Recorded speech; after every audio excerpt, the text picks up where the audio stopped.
Some people are born for this life and some people aren't, and I just know I'm not supposed to be famous.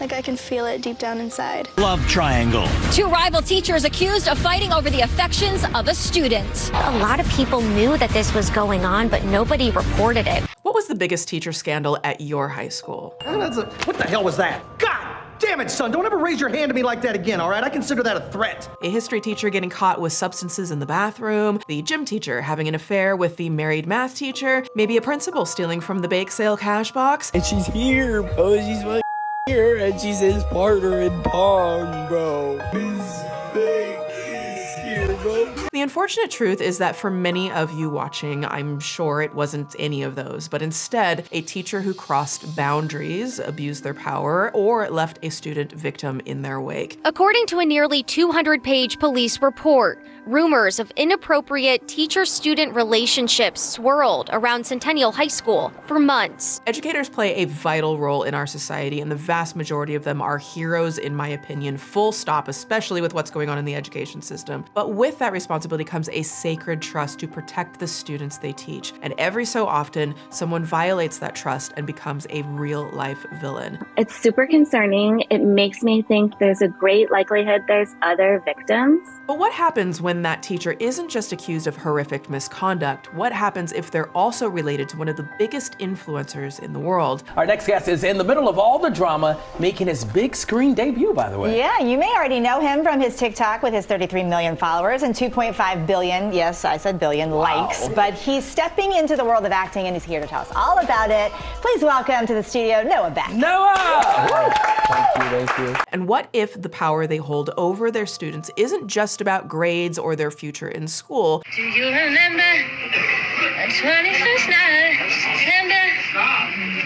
Was that to me?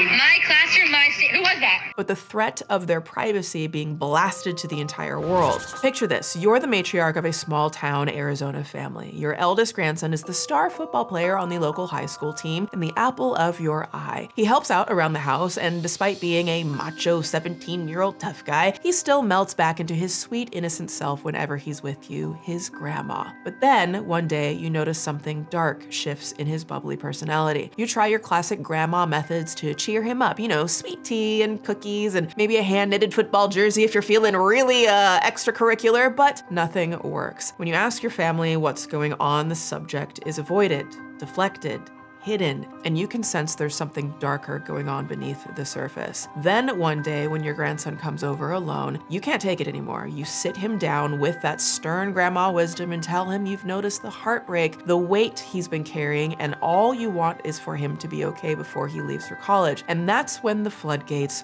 open. Your tall, growing young grandson who hasn't cried since 8th grade breaks down in your arms. Through the tears, he tells you he's trapped in an unshakable situation, admitting he's the victim of not one, but 2 female teachers at his high school who have been making his life a living hell for months. Then he shows you the undeniable, horrifying evidence. And the worst part, his parent, your child, knows what's going on, yet has done virtually nothing about it. So you pick up the phone and dial 911 because you would do anything to keep your grandson safe. Welcome to the chaos. Oh, hi, hello, it's Swoop, and welcome to the dark waters of the Suspool, the place where everything and everyone is sus.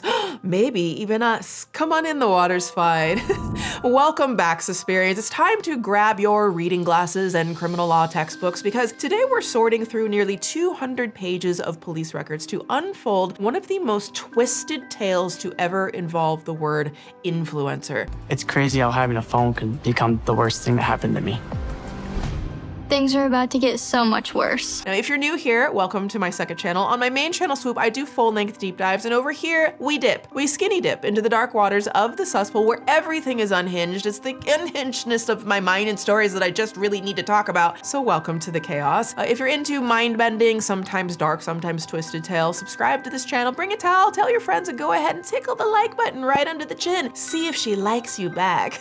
Also, huge thank you to everyone who hypes the videos on this channel. It's a little feature when you're on mobile where you have the comment box. If you just swipe over, you'll see the hype feature and you can just hit hype and it helps expand our reach and share the video with more audiences so we continue to grow our Susperian community here. And actually over 30% of you who regularly watch week after week aren't yet subscribed, and you might even think that you are. I get so many comments from people saying that you thought you were subscribed, so please double check and make sure that you are subscribed, and go ahead and turn on all notifications because it is time to lock in, honey. Oh, also, oh my gosh, thank you so much. Thank you so much for all of your incredibly kind comments. In my last video, I announced that we reached 1 million subscribers on my main channel, and I just posted a brand new deep dive swoop doc on my main channel. It is digging fully, deeply, and completely into the unhinged, absolutely unbelievable world of Dr. Oz as it relates to Dr. Phil and Oprah. It's continuing our series in that universe, and it is probably my biggest production that we have ever done. I go on location at a hospital for filming several parts of that. It is my biggest robust production that we've done, and I'm so proud of how it turned out. So please, if you haven't, please do click and watch it. Let it play the whole way. Leave a comment and a like over on that. You can also join our Patreon community for exclusive access to 4 more videos per month. I have free tiers and additional support tiers. That's 4 more exclusive, uncensored, unfiltered videos per month. Plus you get access to the entire back catalog of videos that are only available on Patreon, including the podcast, extended episodes. Okay, Susperians, before we dip in, can I ask you something? Why is it every time I decide I'm going to have an active day, somehow cooking ends up becoming a full-time job? Like, I wanna go for a walk, I wanna get outside, I wanna hit the gym, I wanna actually enjoy the nice weather while it's here, but then my brain starts doing math. What should I cook? Do I have groceries? Do I have time? How many dishes will I have to clean? Which is exactly why I love Factor and why I'm so grateful they're sponsoring today's video. Y'all, I've literally been eating Factor every single month for over 2 years now. I use them, my mom uses Factor, and you should too. It honestly has helped me stay on track with the routines I actually enjoy instead of stressing over food. And it's all done in just 2 minutes in the microwave. Factor gives me the flexibility to stay active without falling behind on a quick cheat meal whenever I'm short on time. Factor meals are delivered straight to your door, so no more grocery shopping, and their meals are chef-crafted, dietitian approved, fresh, never frozen, and literally ready to go in just 2 minutes. 2 minutes! That's less time than it takes me to convince myself to unload the dishwasher. And what I'm loving right now is that Factor just expanded their menu in a huge way. They now have 80+ rotating weekly meals with 3 times more chef-crafted restaurant quality meals than before, plus twice as many seafood options, including salmon, shrimp, and barramundi, and twice as many high-protein meals with things like beef fillet, turkey, and shredded beef. They even added meal customization now. So if you're looking at a meal and you'd rather swap chicken for pork, you can do that at no extra cost, and we love that. We love options. And the flavors, honey, just chef's kiss. Every meal, literally incredible. For 2 years, every meal incredible. Like the other night, I had their smoky Gouda chicken with potatoes and Parmesan green beans, and I also had the balsamic onion portobello burger with potatoes and white cheddar, and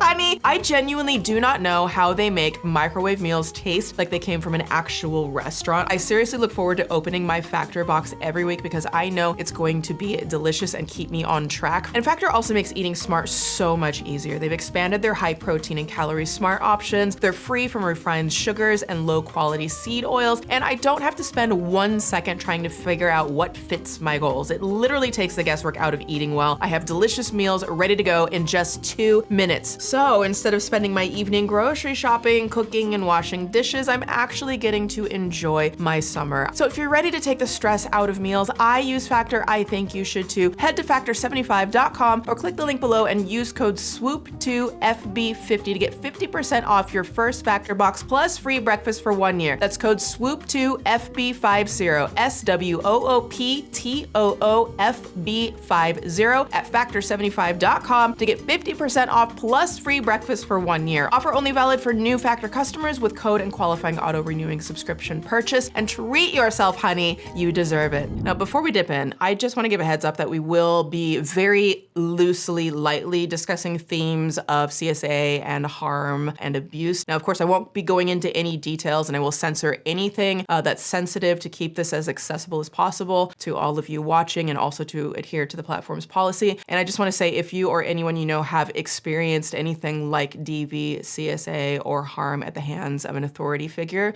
please know that you are absolutely not alone. I've put resources on the screen that you can reach out to for free and anonymous help and support if you are ready to share what you've been going through. And I promise in time, you will get through this. Okay, strap on that swimsuit, grab your nose plugs, and let's dip in to the cesspool.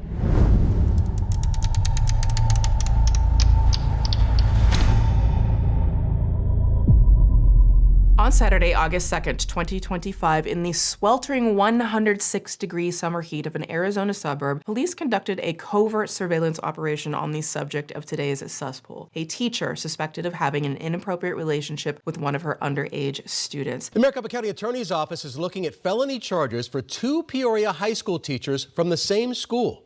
It comes after an investigation found they allegedly engaged in sexual relationships with underage students. Detectives followed their target in an unmarked car as she moved through an ordinary Saturday afternoon, stopping at a Dollar Tree, a tea shop, and eventually getting picked up by a friend to go see a movie. You know, how sweet. As the subject sat down for Dave Franco's romantic horror film together, she had no idea that the detectives were sitting behind her, watching her every move. On screen, a couple became increasingly intertwined in a terrifying horror. Off screen, her own reality was about to unravel in a similar way, except all her doing. I can't explain it, but we're sick.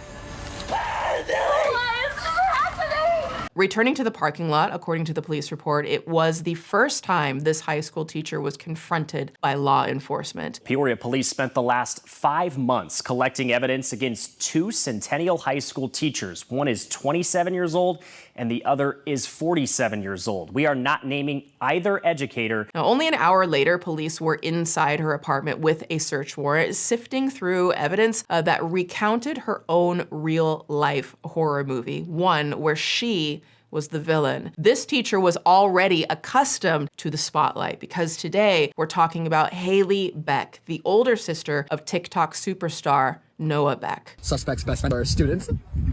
They're nice to me. Dinner. I love that the voice changes when you talk to him. Oh my God, do you want me to talk super loud? No, but you just you're so nice to him. Yeah, I guess I think like my genuine biggest fear or worry is getting like a phone call in the middle of the night from a family member. My biggest fear is falling in love. Oh, please, you're such a... Now, if you're not familiar with Noah Beck, there's a chance you went off grid maybe when the world shut down in 2020. He's not just, another fleeting niche TikTok star. He's considered among the most successful creators on the app, like the D'Amelios, Addison Rae, Huddy, who have managed to break into mainstream entertainment as well. So it's not just influencer, they've now broken into the world of celebrity as well. Actor and creative Noah Beck. Hey everyone. Hi, Noah. With over 33 million followers, he was listed as one of TikTok's top 100 creators, which is a mind-blowing achievement if you actually think about how many people are on that clock app. He got his own show on Awesomeness TV, was listed on the Forbes 30 Under 30 list, and since 2024 has taken on a full-fledged acting career starring in his own successful teen rom-com movie franchise on Tubi called Sidelined, The QB and Me. I'm pretty much a football legend. Dreams committed Waco. So we need to keep him focused and free distractions. Who is that? And this year, he's going to be starring in the long-awaited Baywatch reboot, which is just wild. I love the way they just are out here in these streets remaking shit. They're like, I don't know, what are we gonna do now? What are we no shade anyone doing it. It's funny how many reboots of things we have because people are just like, I don't know what else to do, man. From the beaches of LA to this New York red carpet. One more right here. Yeah. Get ready for the return of those iconic red swimsuits. Now, ironically, as her younger brother Noah was playing a classic Hollywood high school football player in Tubi's Wattpad-inspired original movie franchise, Haley Beck, his sister, was allegedly living out a much darker real-life version. According to police records and district findings, 27-year-old Haley Beck has been accused of and pursuing an inappropriate relationship with a teenage student athlete, all while teaching psychology and coaching soccer at Centennial High School. I'm Haley Beck. I'm a world history and psychology teacher at Centennial High School. This is my 5th year teaching, and I am the girls' varsity soccer coach. My parents are both teachers, have been as long as I've been alive, and I think that I really valued the life that they gave me and my siblings growing up. We were able to do it. We were able to play club sports, which is a lot of money. We were able to travel wherever. So today, we're going to look at information that has been made public through journalistic reporting and the nearly 200-page police report that's come to be known as the Beckstein Files, which in my opinion is totally out of pocket. But calling it the Beckstein Files, basically making videos like just laughing about the whole situation, like this kid is a victim, like he's a child. Those messages, like I've seen some comments even being like, oh, it's actually hard to tell who the victim is. Like, guys, we're talking about a child here. Now, I will be censoring, again, identifying or graphic details to protect the victims and the students and, of course, to adhere to the policies. But our focus today is on Hailey Beck and her behavior because this disturbing story goes far beyond the Suspool. It's allegedly criminal, and stories like this need to be told, in my opinion, when possible. And I'm speaking as someone who has been through abuse at the hands of a man much older than me when I was a child in the school district. And so these types of stories hit me particularly very hard in my gut and in my chest. And I feel like it is so, so important to continue to talk about these stories, to make people aware that this type of shit happens, and it happens regardless of the gender. It happens regardless of the level and the age brackets in school. It can happen to adults in college and beyond as well. And if we don't talk about these stories, then people stop thinking that this is something to watch out for and to observe behavior. And then people in power, meaning the people in the school districts who look the other way, because that was the case when I was being abused. When adults look the other way, innocent lives are harmed. Victims are created, survivors are created, and this type of shit can last a survivor here, for the rest of our lives. According to a nearly 200-page police report, rumors of inappropriate teacher-student relationships swirled around Centennial High School. So again, just to give a little context about me and the lens that I'm viewing this story from, because I think context about the narrator, that is me, dear Suspirian, whatever you want to call me, Susan's arbiter of truth. I think context is important. I am a survivor of child sexual grooming and rape by a much older man who was in the school system. That's how he found and preyed on me. And again, I know for a fact that I was not the only child. In my situation, it was a white man who preyed on the very few girls of color. So there's that element to it as well. I will say with my full chest that when it comes to stories like this, I don't around with who the victim is. It's the student here, full stop. Needed to say that straight away before we move on further. Okay, let's continue. In hindsight, growing up with two sisters has made me, I'm so grateful for it. I think they've made me into a better man, and living in a female-dominated household, it was their feminine qualities, like whether I liked it or not, at the time, rubbed off on me. And looking back, I'm so grateful for it because, yeah. That's sweet. Shout out women.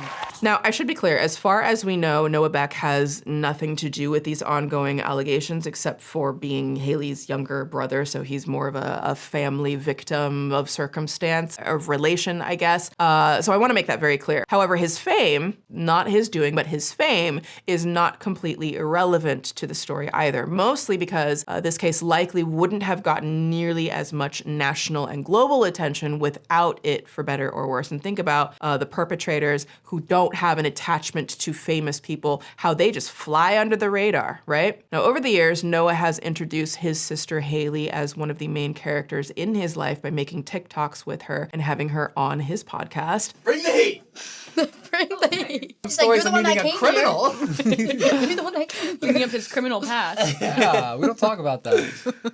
Noah's fame is also relevant here because Hailey's proximity to celebrity appears to have influenced her role as a teacher and her alleged inappropriate, harmful relationships with students. I have prosecuted cases without a victim's cooperation. I'm not answering your question specifically to this case, but I will tell you, sometimes it can be done, but there are times that it cannot be done. And while she never pursued a content career, at least not nearly the way that her brother has, she chose to focus instead on teaching, even though she was making content at the same time. Former and current students have shared videos from inside her classroom that paint, in my opinion, a troubling picture of someone who's less interested in educating the youth and more interested in still being considered one of them, to the point of preying on them. I brought the bucket and lots of sour patches. In an official police interview transcript, one former student even said, quote, "She is weird with all the high school boys. She is flirty with and fixated on still being in high school." And that is deeply troubling for an educator to be taking that position. I understand like some educators, they're talking like the way the younger generation is speaking as a way to like relate and stuff, but then it like just stops there. It stops, the classroom doors, and there's boundaries there, and they respect those boundaries that are so very important. But then there's this. You just know you a bad bitch. Chase. Nice catch, cheer.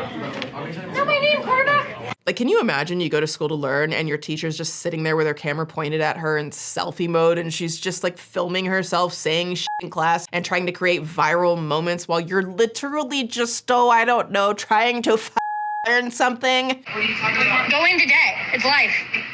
Hate to break it to you. Do you remember the 21st night of September? Was that to me? My classroom, who was that? Inflation. So I was talking a lot? Is that not my job? Tell me I'm talking too much again. That's what I thought. Now, I'm not here to say teachers need to be boring or strict to do their jobs. In fact, it's usually the opposite. I remember the teachers who had the biggest impact on my life were the ones who were outside the box and more creative and cared more about just relating to our experiences while still keeping that boundary there, right? But there is a clear line between being a fun teacher who makes learning engaging and being a fun teacher who has no professional boundaries, putting their students' well-being and education at risk. For instance, Haley was even attending high school parties and allegedly playing drinking games, which is insane if that's true. And she's here, bro. She's here, and she's his partner in Pong, bro. He's tripping because Miss Beck is here, bro. Look at this. Oh my God. Going through the details, it becomes clear how this pattern of unprofessional behavior may have laid the groundwork for the more serious allegations against Haley. According to a police interview with one former student, and I quote, "Miss Beck has a weird focus on guys. She described the classroom environment as annoying due to her prioritizing the male students' attention. During Christmas time, she gave a student named Redacted a Christmas gift," which is just, what are we doing? Are we giving students gifts now? And we're just giving select students gifts now? Okay. In addition to this, she heard Miss Beck made a TikTok in a male student's vehicle. So she's literally getting in the car with them, just her and the student, to make the tick and the talk. Yeah, I hate it here. The male students who were named Redacted and Redacted thought this was weird because as a teacher, this is a boundary she shouldn't cross. Like, you know that you are literally on the wrong side of every imaginable history. You're on the wrong side of humanity. You're on the wrong side of literally everything. If your students, who are presumably under the age of 18, can point out when you're being a weird ass mess and crossing boundaries. You're supposed to be teaching them that, not the other way around, in an ideal world. Redacted also heard Redacted and Miss Beck would Snapchat each other. Redacted would come into her classroom and hang out with Miss Beck, even though he was not a student in her class. And you want to tell me that there weren't any adults? There were no supervisors, there was no maintenance crew, there was no intern, there was no teacher's aide, there was no other adult who witnessed this happening? Do I have to? Really? Nobody? Oh, okay. Now on the surface, maybe some of this kind of behavior can seem innocent enough. I mean, besides the Snapchatting and getting in the car, and really I'm just trying to stretch here to try to have a little perspective point counterpoint, I guess. But for a moment, imagine this 27-year-old woman was a 27-year-old man acting this way towards the teenage female students in his class. Now, yes, firstly, actually hate is a strong word. I'm not the biggest fan of playing the "but imagine if she were a man" thing, because the reality is the vast majority of abuse crimes are perpetrated by men against women and girls, and many of them never face any sort of justice. So when I say imagine if they were a man, then it would be like, well, yeah, if it was a man, nothing would be done either. Like, that's just kind of, which is basically my long road to a short thought that equals the system for protecting survivors is wholly my friends. Most of you already know that. And in the same breath, I think in, I don't know, maybe some older generations, I don't know. But the very idea of, hey, this 27-year-old man was alone with his teen girl student in her car might at least start to set off some alarm bells. Maybe no, I'm okay. No, I don't even know that I actually believe that. I think people ignore this regardless. I think they ignore it regardless. They don't want, I don't want to get involved. I don't have to talk to the police. I don't have to say anything. And again, I think about my own experience, which I will every now and then I might reference because that's my experience. This is my channel and that's what we do here. We share bits and pieces of stories if I feel like it adds a little more perspective to the story. And I know a lot of you do that in the comments, and I appreciate you so much for sharing bits of your own stories as well. I think that's very important to be able to just openly speak if you feel like it. My experience, I was being preyed on and isolated and violated by a man who was older than Haley Beck, and I was younger than the students that they're talking about. So the age gap was wider, again, not as a comparison or something, but just context. And I'm at least hoping that society has maybe learned something at this point. Maybe. Susan, have we learned? Have we learned anything, Susan? Yeah. I hate it here. Anyways, now I will say this. There's a stigma around survivors, period. Period. And there is a very specialized type of stigma. Each stigmas have their own pockets, and there's a specific pocket around male victims and victims of coercion and CSA, and that is important to recognize in this story and possibly why authorities weren't notified earlier. You will see people be like, oh, the teacher's a woman, it would never happen, it would never happen, a woman would never do that. And it's like, okay, but it happens. Can we? So the whole point is, let's not forget that this is a victim, this is a boy, regardless of how humorous you find it. This is somebody kind of desperately clutching at straws, trying to do whatever they can to maintain some sense of power and control because they're being victimized, because they're being abused. The power dynamics of an older high school teacher preying on her student is despicable. Full stop. Teachers are responsible for giving grades that impact GPA, college admissions, and generally the trajectory of the student's future after graduation. Like, we've literally ingrained it into our society, whether it's good or not, that in order to be successful, you must go to college, and you probably definitely must take out a student loan that will burden you down for decades to come, if not for the rest of your life. And who stands in front of the doorway between high school you and college you? Your teacher. Oftentimes. With their hand on the door lock, gatekeeping that future you were told since birth was so important that you get.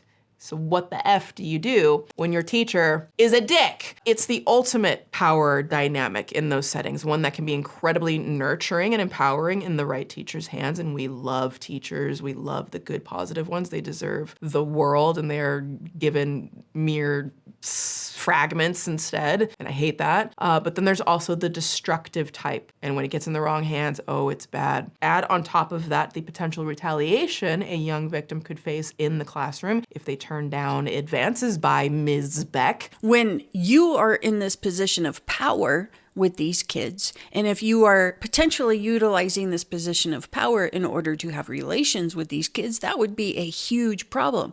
And if it were a man, would there be a different outcome? Young teacher here to remind all of TikTok that it's not the young teachers being creepy, Haley Beck, it's creepy teachers being creepy. According to AZ Family Local News, quote, the district's statement of charges against Beck says she began harming one of her students before he turned 18 in December 2024. That was before. Detectives believe that the SH went on during his sophomore and junior years when she was his psychology and sociology teacher. It's like he didn't ever stand a chance. Now, according to Vulture, one student tried to bring this to the school administration's attention in February 2025. Student came forward because, again, I have to believe that an adult kind of felt something, right? Felt maybe, but it wasn't, it was a student. A student had to come forward. Maybe there's a world where no adult noticed. I don't know. It's hard for me to believe. But the student came forward months before the police were involved. Quote, a former student named, I'm gonna leave her name out of this, emailed administrators in February 2025, accusing Haley of acting inappropriately with male students, bringing them to her pool and openly flirting with them, and parents also raised concerns. So parents, there it is, adults, parents raised concerns. Parents raised concerns. Parents raised concerns. There it is. I literally, This should not have gone where it went. There were adults who knew about it. There were students who knew about it, and the students stepped up and did the right thing, which must have been so challenging for them. Imagine how terrifying that is. You're just a student, and you're having to be the adult here, and the adults are aware of it. Then what? It's tripping because Ms. Beck is here, bro. Look at this. Oh my God. Oh, he's fucking because Ms. Beck's here.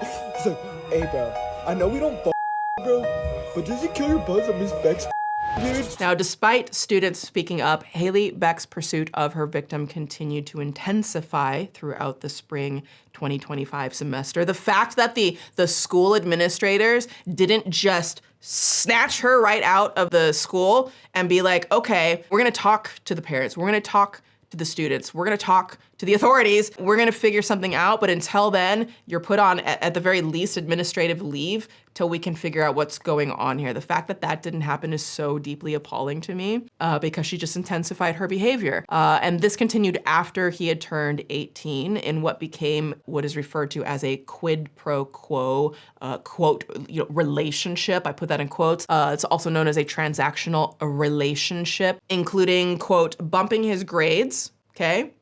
And doing his homework. So he would give her whatever it was that she was wanting from him, and she would bump his grades up. She would do his homework for him. In addition to adding the student on Snapchat under the name Sneaky Link, reported E! News. Now, one former student who was in the class where this was happening recounted how blatant her behavior was. So I sat right next to bro, the victim.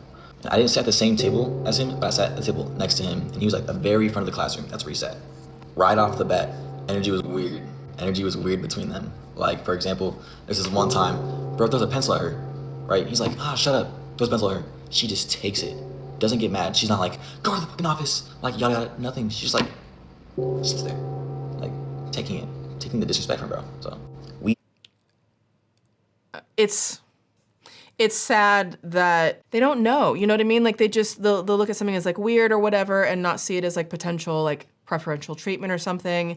And there's no fault for them not seeing the warning signs. Again, I just keep coming back to like, if students were noticing stuff, were there not adults who were noticing stuff as well? And then adults who had the brain development to know, okay, we need to sit down with her. We need to have a conversation here. What's going on? You know? Or something. All thought that was so weird. Everyone sat there in silence. We were like looking at each other like, what the fuck just like happened? Like, are we dead ass? And like, it's a normal class, Like at least we thought. Bro never came to class, ever. Like, you'd probably see him once every like 2 weeks, week and a half. Wow. Never there yet. He still had the best grade than the smartest kid in that class. Yeah, that is such a, obviously we have the benefit of knowing how things are gonna play out here, but that's such a massive red flag. And again, you're telling me that not a single adult noticed that he wasn't in class, that he just wasn't going? Like nobody noticed ever? That's just, and then he just had these incredible grades and things. Why would that be? What's going on there? I hate that it's put on the students to have to notice these things and then eventually, at least one or a few of them report it, that they had to put it upon themselves and the stress that it comes having to report something. And you're just a student, you know what I mean? That's such a pressure, and it's so unfortunate, but so brave of them. Like major applause to the students who came forward when they're like, you know what, I don't feel good about this. Or they read some messages or they hear some stories and like, you know what, I don't like this. Huge flowers to the students who felt strong enough to be able to come forward. It takes an incredible amount of courage. They're both on their phones, both at the same time, so they're probably texting, I'm guessing. Bro does something to like, get in trouble. She's like, all right, come outside. We're gonna talk outside. They go outside. How often is that? Have you ever had a teacher ask you to go outside to talk to them? Like in the middle of class? Has that ever happened? I've never encountered something like that. I'm like, what the hell? There's a photo of me listening. Wow. He's literally in the classroom, like kind of like, cartoonishly ear pressed to the door trying to hear. This is crazy. This is the environment that she has fostered for these students. Listening to them. And it's like, why are you being mean to me? Why are you being so dry? Yada, yada. I don't remember the full details, but that's like the gist of it. And I was like, what the fuck did I just hear? The signs are there. If the students are noticing it, I have to imagine there are other people working at that school who also noticed something, right? All of this misconduct was disturbing enough on its own, but as the summer of 2025 rolled around, the student was allegedly harmed even further, and the case broke wide open as one member of his family couldn't believe what she heard.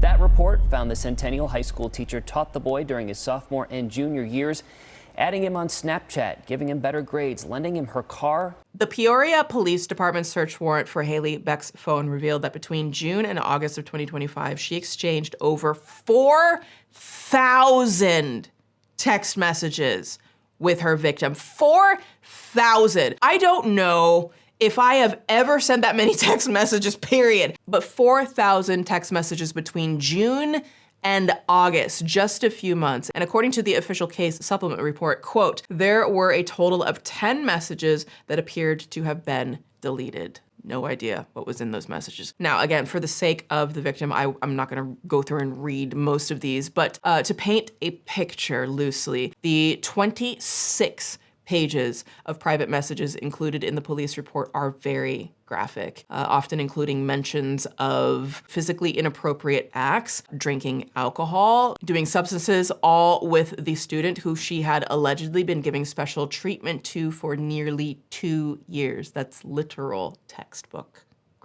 By definition, grooming is the relationship building and trust building process by somebody who wants to exploit you later down the road.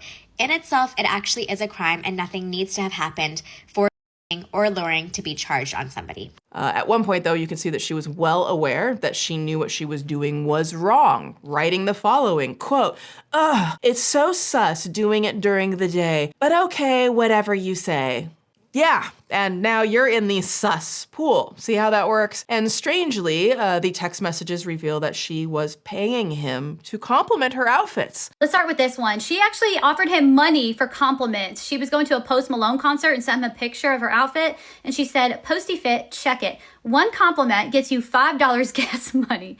And he said, well, I'm gonna have to shell out about 5 compliments. And she said, better start now. Well, no, now they're forced. I don't want them anymore.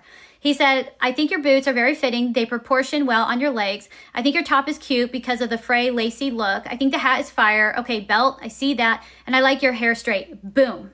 She says, was that hard for you to be honest? You should have seen me the last time I wore this shirt. It was tight on me. And he said, crazy. Cough it up. Like he doesn't care. He's like, okay, you got your compliments. Now send me over the money.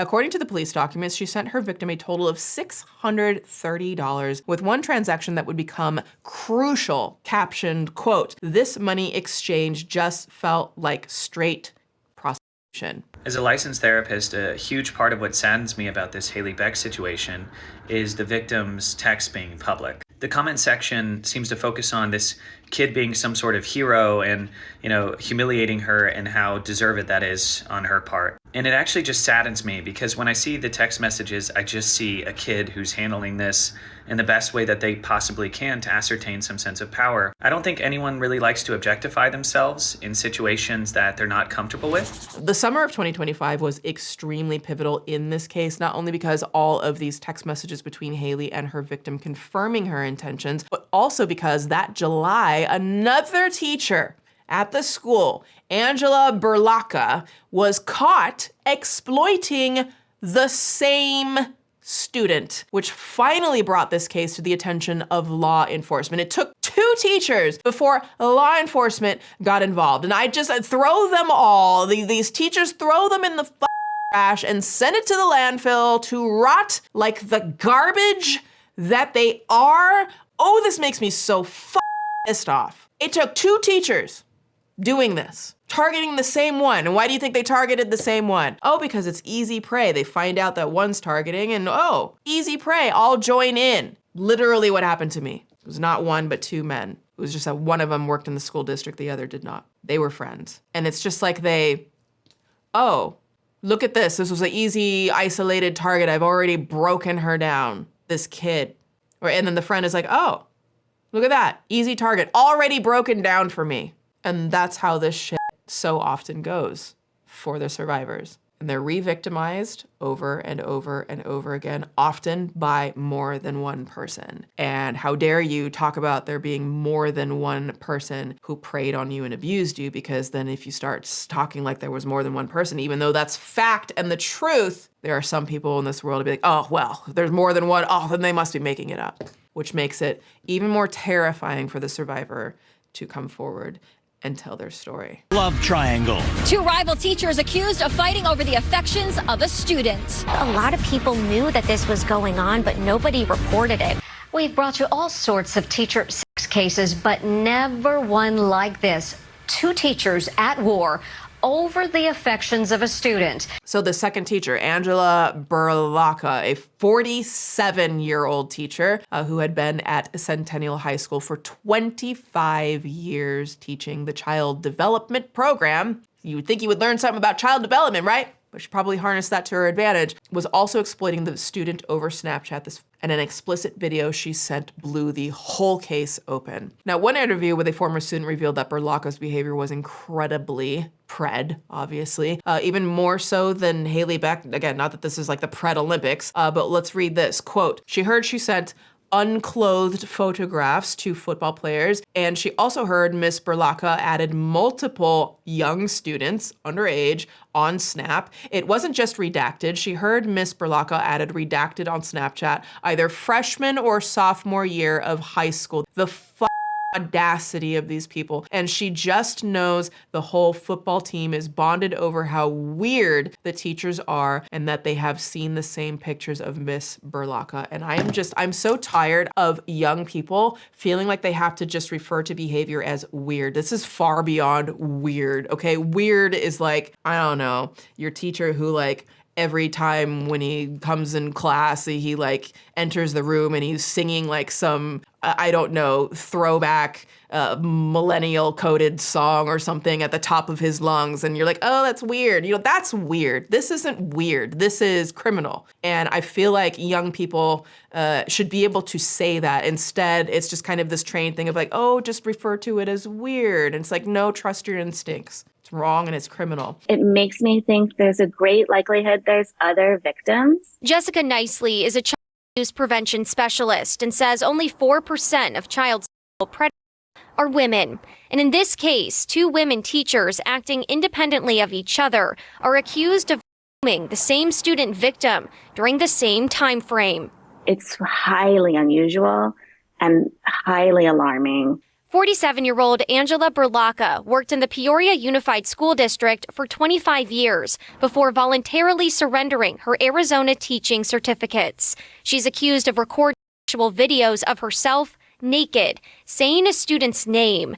The videos ended up on that student victim's phone. Now, AZ Family reported the following, quote, the victim's grandmother called authorities last July after seeing one of the videos, prompting the investigation. Claims of misconduct involving another teacher, 27-year-old Haley Beck, surfaced shortly after. The police report states the victim's mother admitted she knew her son was having inappropriate relation with a teacher named Haley Beck. The police report states the victim's mother admitted she knew her son was having sex with a teacher named Haley Beck.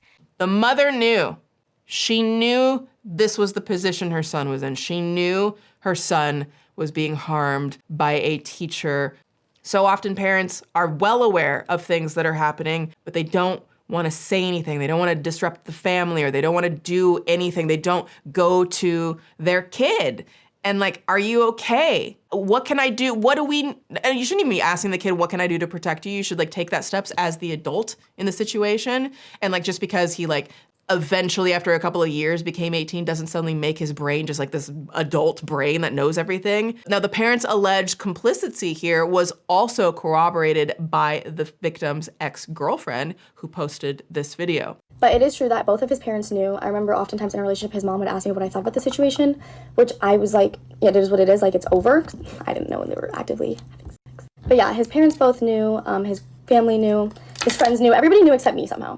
And yeah, that's basically it regarding Haley Beck. She had a flirtatious relationship with numerous students. I didn't know about the sexual relationship until 3 weeks ago, although his parents did. And it is also true that when our principal was told about it, probably around a year ago, he didn't do anything about it until the police were involved. So And the grandma's tip is when the official investigation finally began. It wasn't when the students came forward. It wasn't when the other parents expressed concerns. It wasn't even immediately when the first teacher. No, it took all of this and the grandma. It's just.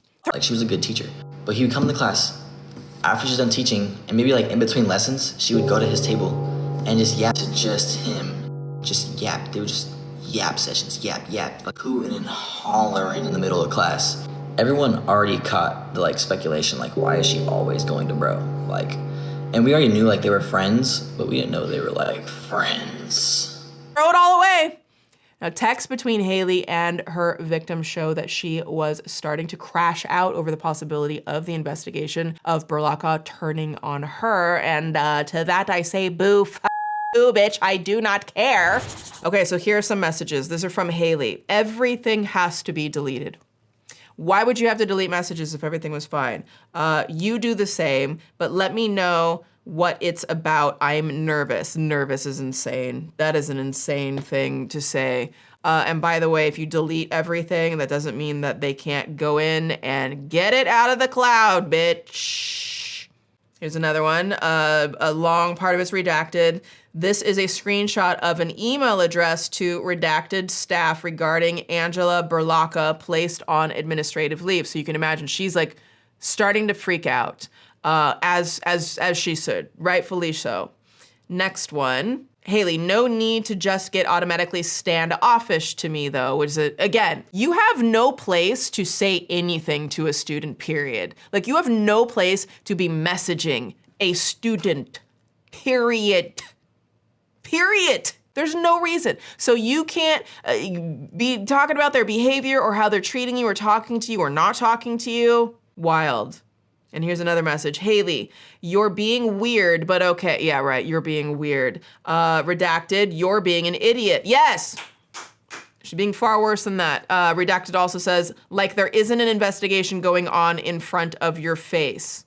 So the student, it's wild that the student is sounding like, at least in that message, that he's like, yo, why are you messaging me?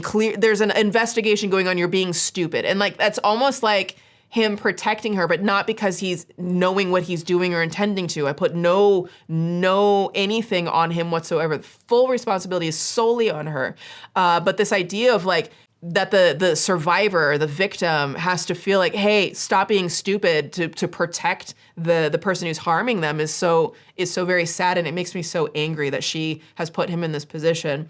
And she says, Haley says, bro, for videos of Berlocka because other kids told. Other kids told is a wild thing to say. In any rational, responsible, not harming people mind of an adult, your response to a teacher at your school, a colleague of yours, getting caught doing this type of thing with students, any rational adult's response would be horrified. Be absolutely horrified. What can I do to help? Do you need to talk to me? What can I do to help? What can I do to help the investigation? That's how a normal adult would respond, an adult who's not up to the absolute worst. But no, that's not her response. She's terrified. And that says everything, doesn't it? And during the investigation, that is when they found out about Miss Haley Beck, because so many people started asking, like, hey, like if there's been an inappropriate teacher with this student, and everybody was like, oh yeah, Miss Haley Beck, and they're like, no, we were talking about Miss Angela, but now that you bring up Miss Haley Beck, what? So that's kind of how all that got unraveled, and she got interviewed by the cops. I didn't talk about the detective's like interview with her, but it's wild. They basically ask her like, oh, so like, what's your relationship with him? And he was like, she's like, yeah, I'm like a shoulder to cry on. And like, we like really get along, and like, we're peer to peer. And the cop goes, peer to peer. So in August 2025, both teachers were placed on leave, finally. And Berlocka surrendered her teaching license as the investigation deepened. Police obtained a search warrant, surveilled Haley, confronted her at the movie theater, and began collecting evidence, including seizing her car for DNA swabbing. During searches of her apartment, and investigators investigators recovered several disturbing, lengthy, unsent messages, which she appeared to wrestle with conflicting feelings about what she was doing. And again, I say with the fullest disrespect I can muster, boo-hoo, bitch, I do not care. But one of the most damning pieces of evidence was found in a trash can at her apartment. And no, I don't mean her, even though clearly she belonged in the trash. Instead, they found a handwritten letter to her survivor. Haley Beck compared the relationship she was having with the student she was sleeping with to a brother, or a cousin, or a stepbrother. She was 27 years old, and this is what she was saying to a child. But don't forget our first pickleball hangout, how you wouldn't get out of my car for like 3 hours. Or our Sonic run after your state game, or all the random times you fell asleep on my couch just waiting for me to invite you into my room.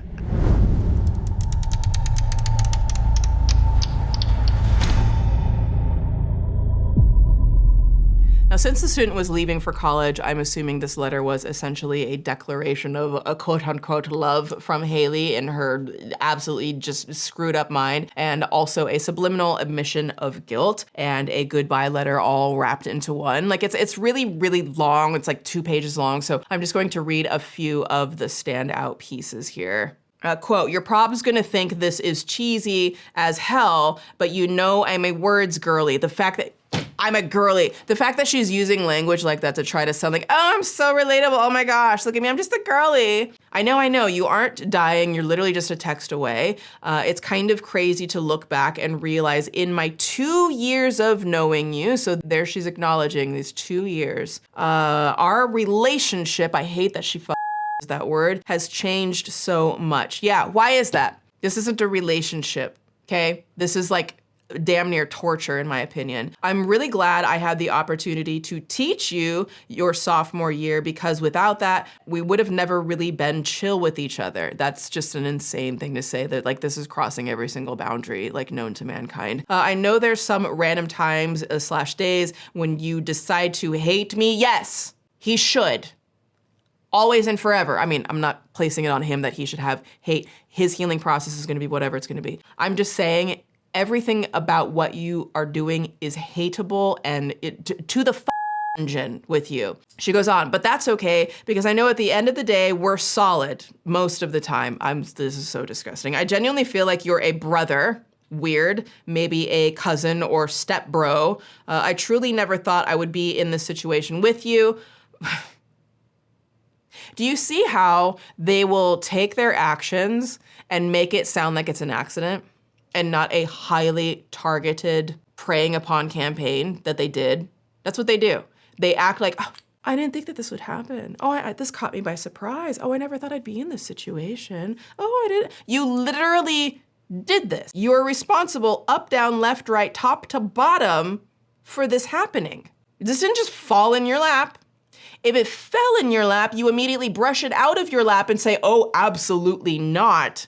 And then you talk with the parents. You make sure something like this doesn't happen if you feel like a student is vulnerable. You protect them. This didn't just happen by accident. I'm glad I have you as someone who I think will be in my life for a while. Well, you're gonna certainly remember this person for the rest of your life. Even if we don't talk all the time now or at all when you're in college, I feel like our little bond, that's what they do, our little bond, and that's what the abuser does, right? And that's where part of where the kind of origin of the idea of trauma bond, right? It's a psychology term. Most people use that wrong all the time. Most people are like, oh, I went through trauma and you went through trauma. We are trauma bonded. No. It's absolutely not what that means, and I wish people would stop referring to it that way because it does a disservice to victims and survivors. Trauma bond is when a victim or a survivor becomes bonded to their abuser, okay? It is a very serious form, in my opinion, of psychological torture. Maybe you don't even fully realize what's happening in the time because you have bonded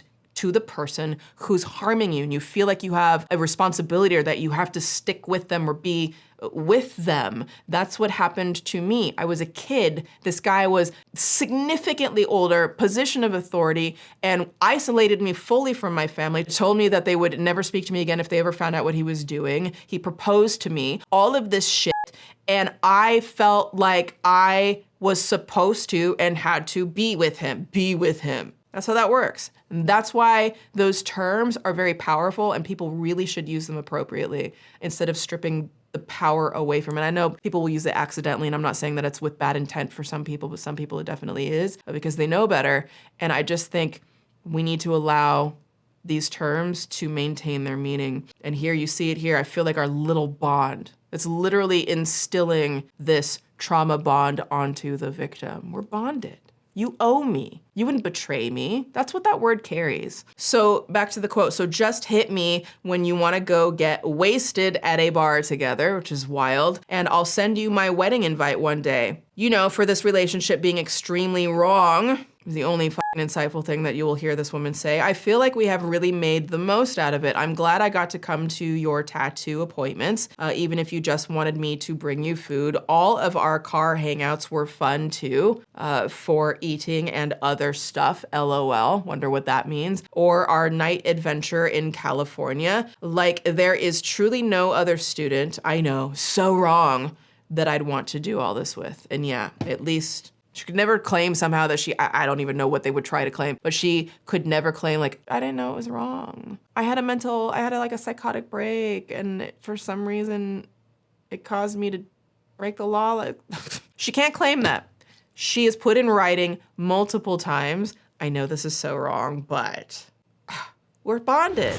Now, the letter gave detectives a firsthand account of what had been happening, directly contradicting Haley's interrogation, in which they reported that, quote, Haley was adamant, redacted, has never come to her apartment, and she has never had a relationship outside of a student-teacher relationship. You see how easy they lie. The Maricopa County Attorney's Office is looking at felony charges for 2 Peoria high school teachers from the same school. That December, police concluded their findings and delivered the 200-page report that I'm sourcing from to the school board. It was full of parent and student interviews, text message threads, and other evidence that was laid out in detail. And the allegations were finally spelled out for administrators in black and white, and too glaring to keep sweeping under the rug the way, in my opinion, they were doing. Then the news broke publicly. Peoria police spent the last 5 months collecting evidence against 2 Centennial High School teachers. One is 27 years old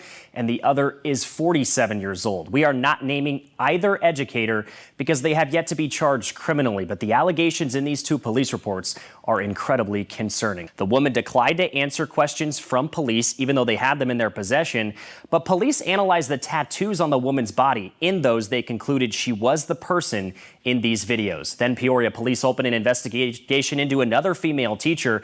They collected mountains of digital evidence proving the teacher was asking to perform sexual acts on a male minor student. They performed a search warrant at that Peoria apartment complex. They collected her car, and in the back seat, they found bodily fluids from unknown people. Now, Haley's ex-boyfriend of 5 years, can you imagine? She was dating someone during this, which that's often a cover that they'll use though. He goes by Donald Boy 9 on TikTok, and he recently posted videos about his experience learning the news. And I can't even imagine if he had no idea, and I damn sure hope he had no idea and had no inkling.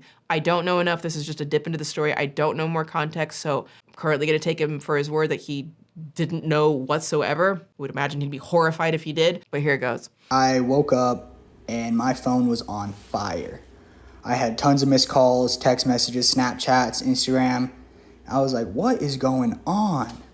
So then I look, and sure enough, all over my feed and from my friends and what I got sent, I see this stuff about Haley. And my jaw hit the floor. Because again, I was with her for 5 years, and honestly, I didn't see it coming ever or anything like that happening, because she made it seem like it would never be her and it would be her sister to do something like that. In another video, he shared that a group of possible students were actively alerting Haley when they would spot him around town. Oh, your boyfriend's coming, your boyfriend's coming. So I remember this time when Haley and I broke up, probably a couple days after. I went to Applebee's and I was there with my mom, and I noticed this table in the back of Applebee's. Probably it had some guys and girls around it, whatever. But I noticed them, and they kept staring at me and my mom. And it was weird. But I just didn't know if they were looking through. I don't know what was going on, but I had noticed and kind of felt something, you know. You can tell when people are looking at you. I felt something. Ignored it, whatever. And then I get a text from Haley saying, why are you at Applebee's with another woman who has a ring on her finger? I almost fucking lost my mind. I couldn't even have a dinner with my mother without being harassed by other people who I don't even know or recognize. That shit blew my mind. Over here, you're with a married woman. Yeah, it's my fucking mom. Given that the victim was at the time 18 when their documented physical relationship began, the detectives had trouble pinning Haley Beck on CSA charges, which is fucking disgusting, okay? That's how fucked up the system is. However, due to the extensive exchange of money totaling $630 and her comment of it feeling like a prostitution, they recommended that she be charged with pandering for prostitution. And they argue they used the money to coerce the minor student to engage in sexual acts with her. The key to this case, according to a criminal defense attorney, is having these minor victims willing to take the stand in a court of law.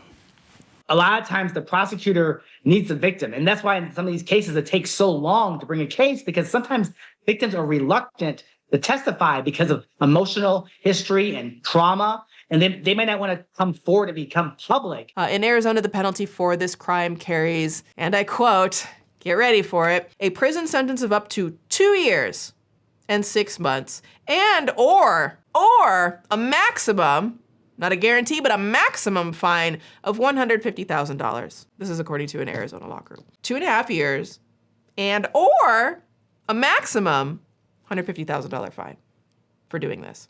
Yeah. Angry yet? Definitely doesn't help her case that she was referring to herself as a sugar mama in a series of text messages. If something super embarrassing happened to you today, I just want to remind you that the student Haley Beck was sleeping with was charging her $5 per compliment he gave her. He also told her that she was a big kid stuck in high school and that it was embarrassing that she was effing a high schooler. So, could have been worse for you. If I were Haley Beck, I would be requesting life in prison at this point. Can you imagine having to address society after everyone has read these text messages of you humiliating yourself and throwing yourself at a teenager?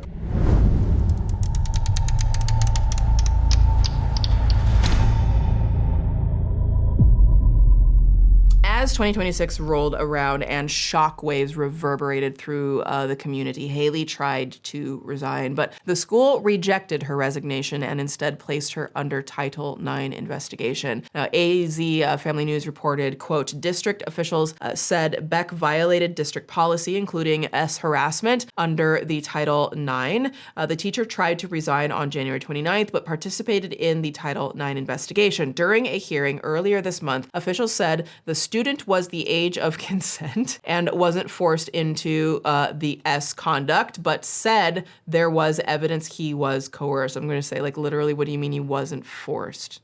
Force, in my opinion, doesn't always have to mean some type of physical threat.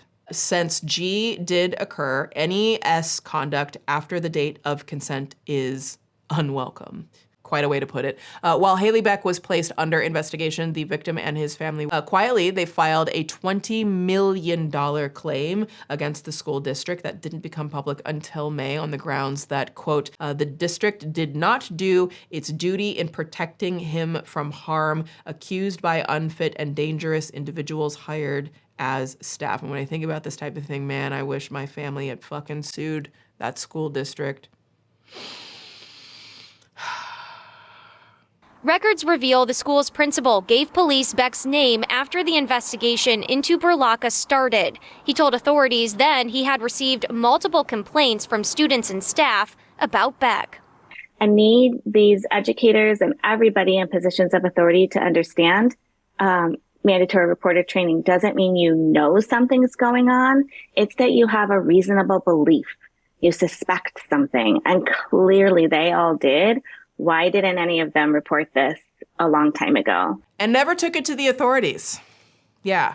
Around March into April of 2026, the school district finally made the decision to officially fire Haley from Centennial High School, where her teaching license was under investigation.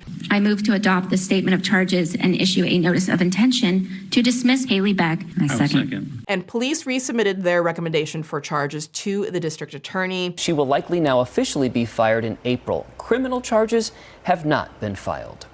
The district shared a statement with parents that read, "Dear Mrs. Beck's families, this letter is to inform you that out of an abundance of caution, your child's teacher, Mrs. Beck, is currently on paid administrative leave." So now let's take a breath. Let's take a step back for a second, looking beyond the people most directly affected by this, which obviously is the survivor and his family and friends in his orbit. When we pull back even further in stories like this, people in the orbit of the monsters can also become victimized or affected as well, right? Like people who harm don't just harm their victims. Their harm ripples out into their own families and the community as well. There is a part of me that feels for Noah Beck in all of this. Like he's the one in the big spotlight, the fame spotlight, constantly subjected to invasive public scrutiny of people digging through his stuff, which is why we're not doing that here. And he's likely had to keep his personal life carefully managed and largely private for the sake of his career, which honestly I think is a good idea for most public figures. But by now, despite having no control over what happened, his own public career is associated with the disgusting alleged criminal behavior of his sister, Haley. In May, Noah made his first public appearance to promote the Baywatch reboot, hopefully finding a moment to enjoy the success he's built for himself online, despite all of the attention being on his sister. But around the same time, the school board finally had sense enough to fire, accept the resignation of the high school's principal. Allegations have really shaken this district and the families in it. Scott Hollibaugh specifically referenced this scandal as a main reason why he's stepping down. And Arizona's family obtained the letter he wrote announcing his resignation on the final day of school. I believe the public has a right to ask, if there were no concerns before that day, what made the principal ask whether there was a second teacher involved? Those are accountability questions, and they deserve an independent review. In this letter to the community, Hollibaugh says he will support the district's efforts for a smooth transition for the school over these next few weeks. Now, the superintendent also left the school. And in case you've ever wondered what is a superintendent, let's look it up, shall we? Oh. They're the CEO. They're the CEO of a school district. They oversee the budgets and policies, and so yeah, he needed to leave too. And he left the whole ass state and moved to Colorado, probably to run away from this and hope that no one finds out. So where does the case stand now? Well, currently, according to People's reporting, quote, on May 1st, a representative from Peoria PD confirmed to People that it was looking into a new tip that Haley had an inappropriate relationship with a second student. I'm telling you, look into her entire career. Pull up the cloud, look at all of her messages for years, because that type of behavior often doesn't just come once. In their search for new evidence, the police department executed a major search warrant raid inside the school district's administrative buildings during the first week of July, only a month before the new school year is set to begin. And one of these statements emailed out to parents painted the school board as uncooperative, because of course they are. We see an entity that I think people are just looking to blame, and I get that. I think really what we're wanting is justice. The thing about this raid is that the search warrant is sealed. That means we don't know what exactly they're looking for until police tell us, or it's unsealed by a judge. But with the first day of school just weeks away, the district has been raising concerns about how long this could drag on.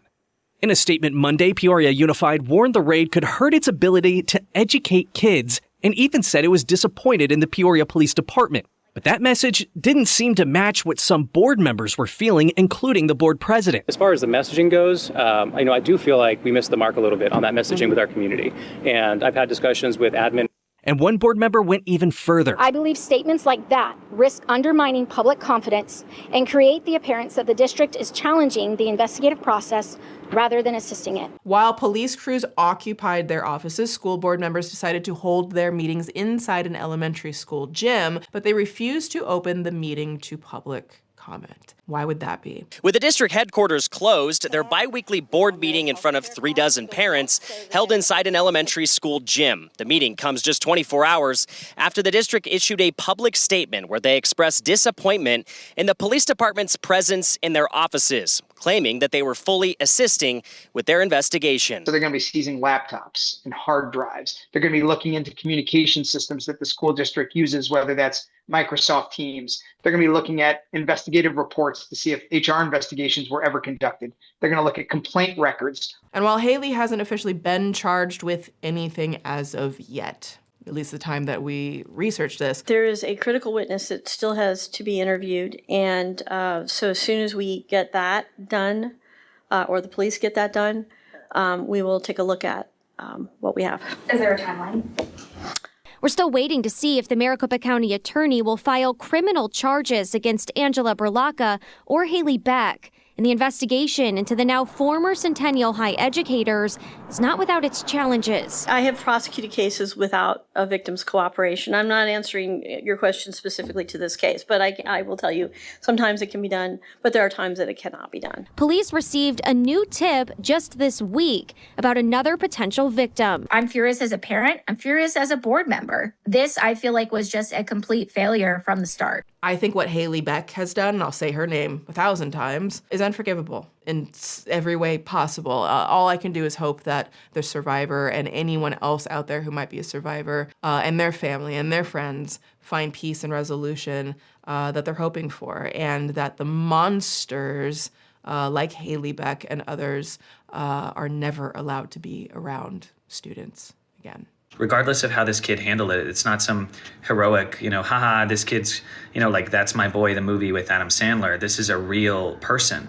They were betrayed by somebody they probably trusted or an authority figure. That's going to affect their relationships with authority and trust with other people, probably for the rest of their lives in some shape. Okay, Suspirians, time to step out of the dark waters of the Suspool. Grab a towel and dry off. That's what I got. What do you think of this story? Leave your thoughts in the comments. Thank you for letting me vent a bit. I know this one was much heavier, but like I've always said, every now and then we dip into very unserious stories just to kind of like take a break from the chaos of the world and how intense everything just feels. And then also every now and then we're gonna dip into stories like this. If you want to hear more stories, unserious or serious, be sure to subscribe to this channel and go ahead and tickle that like button for more, and let me know in the comments if you have stories that you'd like to dip into. Also, do check out my most recent Swoop doc on my main channel. We dive fully and completely into Dr. Oz. If you saw the Dr. Phil piece, the Dr. Oz piece is somehow even more unhinged. It's my biggest production that I've done to date.